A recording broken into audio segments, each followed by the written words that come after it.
안녕하세요. 안양예술고등학교 인문학 동아리 온파로스입니다. 예술을 향유하는 방식의 변화에 대해 발표할 김명서, 나예원, 황도연, 안서영, 최서연입니다. 안녕하세요. 팬데믹과 르네상스 시대의 시작에 대해 발표하겠습니다. 여러분들은 팬데믹의 시작이었던 질병에 대해 아시나요? 바로 흑사병입니다. 페스트균에 의한 14세기 흑사병은 남유럽에서 시작해 유럽 인구의 3분의 1, 2,500만 명의 목숨을 앗아간 질병입니다. 이 병에 감염이 되면 피부가 검게 썩어 들어가고 치사율도 매우 높다고 합니다. 구세시대 사람들은 신이 모든 것을 해결해 줄 것이라고 믿었습니다. 그렇기 때문에 전염병을 막기 위해 교회로 가서 기도를 하고 도시 한복판에 성모 마리아상을 세웠지만 신은 해결해 줄 방법이 되지 못했습니다. 그렇지만 팬데믹 이후 유럽은 엄청난 성장을 하게 됩니다. 모든 시각을 종교가 지배하던 시대에서 자연과 인간 중심의 세계관으로 변화하게 되었습니다. 그로 인해 경제, 종교, 문학 등 여러 분야에 영향을 끼치게 되었습니다. 교회의 위상과 권위가 실추되었고 르네상스 시대, 논리와 합리적 사고를 바탕으로 하는 과학의 시대, 패션의 시대가 열린 것입니다. 르네상스는 그 당시 쇠퇴했던 예술을 다시 부활시킨 서유럽 문명사에 나타난 문화운동입니다. 예술도 결국 신과 관련된 것에서 인간에 대한 이야기에 초점이 맞춰진 것입니다. 이러한 역사 속에서 우리는 한 가지 깨달음을 얻을 수 있습니다. 바로 전염병이라는 위기 이후엔 또 다른 역사가 시작되고 기회가 찾아온다는 것입니다. 현재 우리가 겪고 있는 팬데믹을 이겨내면 또 어떤 새로운 시대가 열릴지 기대가 되기도 합니다. 감사합니다.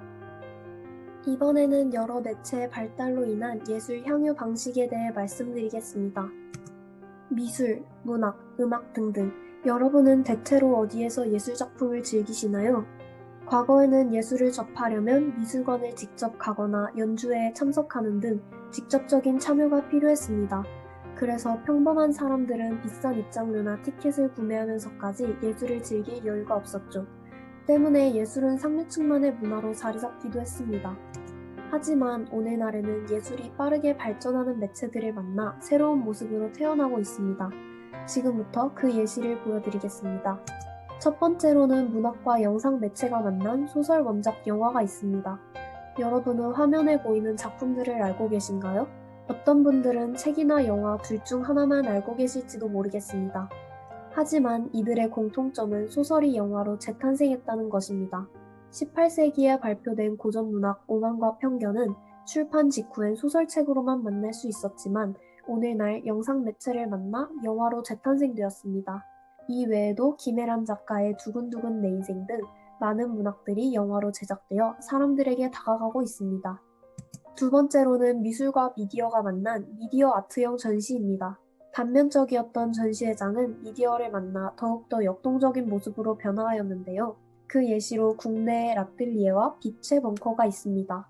이곳에서 고흐, 고갱 등 화가들의 그림은 큰 스크린에 펼쳐지며 4차원으로 튀어나오기도 하고 인공지능이 결합된 초상화 속 인물들은 마치 진짜 사람처럼 관람객들의 질문에 답하기도 합니다.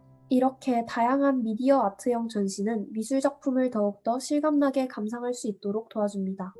예술의 향유 방식이 확대되면서 우리는 많은 이점을 얻고 있습니다. 다양한 플랫폼으로 접근성이 높아서 사람들이 손쉽게 예술을 즐길 수 있게 되었고, 과거에 머물러 있던 예술 작품들을 현재의 방법으로 재해석하면서 이슈화되기도 했습니다. 가장 큰 이점은 새로운 형태들이 거듭 탄생하며 예술 자체가 발달한다는 것입니다. PD이자 드라마 작가인 루빈 그린은 반복은 예술의 죽음이다 라고 말했습니다. 정체된 예술은 하루가 다르게 변화해가는 사람들의 마음을 이끌 수 있을지 의문이 듭니다. 하지만 우리가 매체와 결합된 예술 향유 방식의 변화를 긍정적으로 받아들일 때 예술은 또다시 사람들을 매혹할 수 있는 힘을 가지게 될 것입니다. 이번에는 코로나19가 유행해 외부 활동이 어려운 요즘 더욱더 각광받고 있는 예술의 메일링 서비스에 대하여 알아보도록 하겠습니다. 메일링 서비스란 독자가 일정한 금액을 정기 구독료로서 창작자에게 지불하면 예술의 창작자가 출판사나 기획사 같은 다른 플랫폼을 거치지 않고 바로 독자의 이메일에 작품을 보내주는 형태의 서비스입니다. 이 메일링 서비스가 뜨고 있는 이유에는 여러 가지가 있는데요. 첫째로는 중간 플랫폼을 거치지 않다 보니 독자가 지불한 구독료가 아니라 온전히 창작자에게 전해진다는 장점이 있습니다. 둘째로 창작자가 출판된 책이나 어딘가에 업로드된 매체가 아니라 나의 메일을 찾아 발송해준다는 프라이빗한 특별함을 느낄 수 있습니다. 셋째로 큰돈을 써야 하는 전시회나 DVD 구입 등과는 다르게 저렴한 금액으로 매달 구독과 취소를 간편하게 결정할 수 있다는 장점도 있고요. 넷째는 책이나 DVD 같은 실물 예술과는 달리 메일 주소를 바꾸지만 않는다면 기존에 받아봤던 작품들을 영구적으로 보존할 수 있다는 것입니다. 마지막으로 이메일이라는 매체를 활용하다 보니 연결 링크나 파일 첨부 등을 통해 다양한 장르를 즐길 수 있습니다. 여기에 적어두지는 않았지만 환경 친화적이며 요즘 같은 코로나19 시대에 비대면으로 예술을 즐길 수 있다는 장점도 있겠네요. 이 메일링 서비스를 예술에 처음 가져온 것은 이스라 작가의 일간 이스라입니다. 이스라 작가는 학자금 대출을 갚겠다며 매월 1만 원의 구독료를 받고 독자들의 메일함에 글을 보내주는 서비스를 시작했습니다. 저도 이 이스라 작가의 일간 이스라를 구독해 보았는데요. 단순히 시나 소설같이 한정된 장르만이 아닌 이야기, 친구들, 서간문, 서평, 풍문 등 다양한 카테고리의 글을 받을 수 있었습니다. 최근에는 이렇게 몇 달간 모인 글들로 단행본도 발간했다고 합니다. 메일링 서비스는 일간 이스라를 시작으로 다양한 장르의 예술을 담아내고 있습니다. 가장 많은 시나 소설, 수필, 기사 등 문학 메일링 서비스부터 낭독이나 ASMR 등의 보이스 메일링 서비스, 손편지나 유서와 같은 편지 메일링 서비스, 일상을 만화로 그려 보내주는 만화 메일링 서비스, 노래나 악기 연주를 파일로 만들어 보내주는 음악 메일링 서비스까지 이처럼 다양한 예술이 메일을 통해 독자들의 손안으로 찾아가고 있습니다. 저는 이 예술의 메일링 서비스가 예술을 더 가까이서 누릴 수 있게 하는 것에 큰 기여를 했다고 생각합니다. 전에는 상상도 할 수 없었던 예술들을 간편하게 몇 번의 터치만으로 만나고 있는 것이지요. 앞으로는 얼마나 다양한 예술을 더 새로운 방법으로 즐길 수 있을지 기대가 됩니다. 여러분도 취향대로 골라 이 메일링 서비스를 신청해 보시는 건 어떨까요? 저는 언택트 19시대 미디어의 측면으로 본 우리와 문학의 고리에 대해서 발표할 나예원입니다.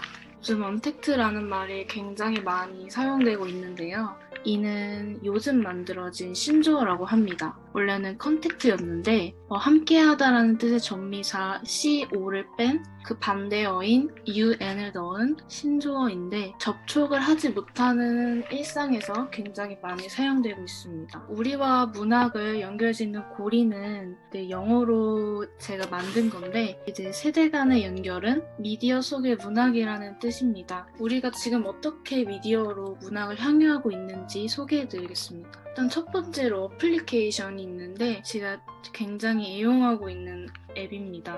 하루에 한 번씩 알람이 오면은 들어가서 오늘의 시를 볼 수 있고 오늘의 시가 마음에 들지 않는다면 테마별 추천시도 볼 수 있습니다. 무료이고 테마별 추천시를 더 많이 보려면 돈을 또 따로 내야 돼요. 책 읽어드립니다 라는 프로그램이 굉장히 유행하고 있는데요. 우리가 일상생활에서 조금 바빠서 쉽게 읽지 못하는 고전이나 좀 어려운 희곡 같은 것들을 읽어서 좀 줄거리나 다른 메시지를 요약해서 동영상을 만드는 겁니다. 그리고 우리가 작가와 접촉을 하지 못하는 관계로 온라인 작가 강연도 많이 열리고 있습니다. 또 새로운 형태로 된 미디어 문학에 오디오 클립이 있습니다. 배우나 아나운서 등의 발음이 좋은 사람이 책을 읽어줌으로써 우리 일상생활의 문학을 스며들게 할 수 있는 그런 방법입니다. 제가 말하고 싶은 거는 만나지 못하는 이 시대에 어떻게 하면 문학이 우리 생활에 가장 잘 스며들 수 있을까를 고민하던 중에 미디어를 떠올리게 됐습니다. 우리가 문학을 연결하는 고리에 대해서 지금까지 발표했습니다. 지금까지 예술을 향유하는 다양한 방식을 발표한 온파로스였습니다. 지금까지 강연을 듣고 흥미가 생기셨다면 삼덕도서관에서 저희가 추천하는 책을 읽어보는 게 어떨까요? 제가 추천할 책은 패스트입니다.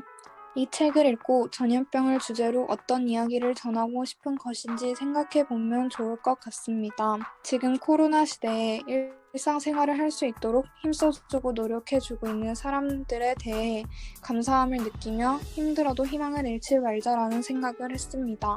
두 번째로 추천할 책은 천선만 작가의 천개의 파랑입니다. 기수 휴머노이드 콜리, 몸이 불편한 첫째 은혜, 말수가 적지만 속이 깊은 둘째 연재는 경마 투데이의 안락사를 막기 위해 고군분투합니다. 그리고 그 과정에서 어딘가 망가지고 마음이 다친 이들은 서서히 연대하며 세상으로 나아갑니다. 이처럼 세상에 있는 작은 것들에게 위로를 주는 소설, 청산란 작가의 청규의 파랑을 읽어보는 건 어떨까요? 저는 앞서 소개했던 메일링 서비스와 함께 편지에 관련한 장편 소설을 하나 소개해 보려 합니다. 세계를 건너 너에게 갈게는 이꼬님 작가의 장편 소설로 문학동네 청소년 문학상 대상을 수상했습니다. 이 이야기는 주인공 은유가 1년 후에 자신에게 보낸 편지가 자신과 이름이 똑같은 1982년에 은유에게 배달되며 시작되는 이야기입니다. 이꼬님 작가는 가족을 생각하며 이 소설을 창작하게 되었다고 이야기했는데요. 이번 겨울에는 이 소설 세계를 건너 너에게 갈게를 읽으며 가족과 편지의 따뜻함에 대해 생각해보는 것 어떨까요? 제가 마지막으로 소개할 책은 사피엔스입니다. 이 사피엔스는 과거의 인류에 대한 책인데요. 과거의 인류가 어떻게 살았고 무엇을 하며 발전을 이루었는지에 대한 책입니다. 코로나 시대가 그 미래에는 과거의 인류의 역사로 남을 텐데 과연 어떠한 발자국으로 남을지 우리끼리 생각을 해보면 좋을 것 같아서 이 책을 추천을 했고요. 좀 고지식해 보일 수도 있고 이 책이 장수가 되게 많아서 꺼려하는 분들도 있을 텐데 예를 들어 다리 긴 남자가 인기 있는 이유를 암컷이 유전자 보호를 위해 이기적 결정을 내렸다는 이런 재미있는 좀 신박한 견해들도 되게 많아가지고 이 책을 추천을 합니다. 지금까지 안양예고 온파로스 책기라웃에 참여한 12월 팀이었습니다.